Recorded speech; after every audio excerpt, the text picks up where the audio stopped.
यहाँ ध्यान दो सभी को। अभी क्या पढ़े अपने लोग? स्नेल के नियम का सममित रूप। स्नेल के नियम का सममित रूप, यहाँ ध्यान दो। स्नेल के नियम का सममित रूप, symmetrical form of Snell's law. सबसे पहले यहाँ देखो दो माध्यम दिया हुआ है, एक हवा है और दूसरा कौन सा है? जल है। हवा को विरल माध्यम और जल को कौन सा माध्यम कहेंगे? सघन माध्यम कहते हैं। ध्यान दो यहाँ से। और ये देखो अभिलंब है, प्रकाश की किरणें यहाँ से देखो हवा से किस में प्रवेश कराए हैं? जल में। देखो यहाँ से, तो ये देखो आपतित किरण P से लेकर के कितना तक है? O। और यहाँ से O से लेकर के Q तक कौन सी किरण है? समझो यहाँ से अपवर्तित किरण है। समझो यहाँ से, तो यहाँ अभिलंब और आपतन को आपतित किरण के बीच में कौन सा कोण बना है? I। यहाँ पर देखो अपवर्तित किरण और अभिलंब के बीच में कौन सा कोण बना है?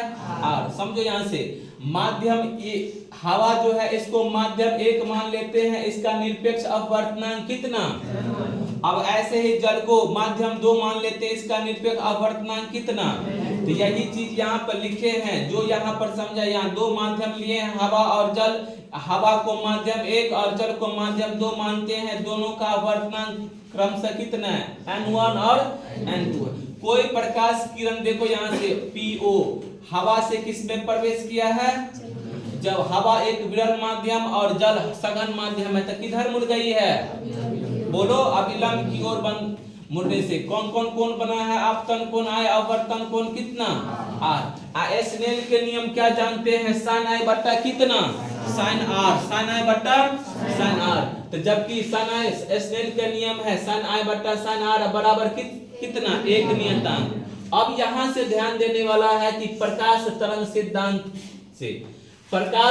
सिद्धांत से यह नियतांक जो है किसके बराबर होता है? N21। इसका अर्थ हुआ, समझो यहाँ से, इसका अर्थ ये हुआ कि माध्यम 2 का अपवर्तनांक किसके अपेक्षा? माध्यम 1 की अपेक्षा।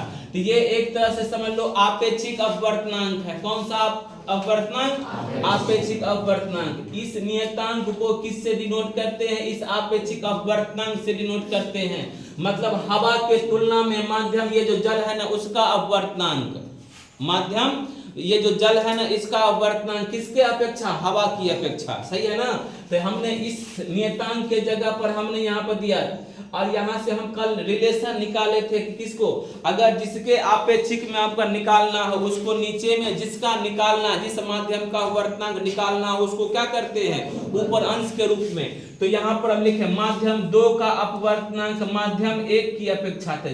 माध्यम 1 की अपेक्षा कर रहे थे, माध्यम 1 का अपवर्तनांक नीचे में और माध्यम 2 का अपवर्तनांक निकाल ले चूंकि, तो यहाँ पर ऊपर में अंश के रूप में लेते हैं। यही है स्नेल्स लॉ का सममित रूप, या इसको क्रॉस मल्टीप्लाई कर दिए तो कितना आया है? N1 इंटू साइन I बराबर N2 इंटू कितना है? Sine R। यही है आपका स्नेल्स लॉ का सममित रूप। ये आपको मिलेगा ऑब्जेक्टिव में। ये ऑब्जेक्टिव में किस में मिल जाएगा? ये ऑब्जेक्टिव में ये सहायक होता है। ये आपका लॉन्ग क्वेश्चन में सिद्ध करने के लिए नहीं कहेगा, ऑब्जेक्टिव के लिए कहेगा। क्लियर है ना? यहीं तक रहने दें।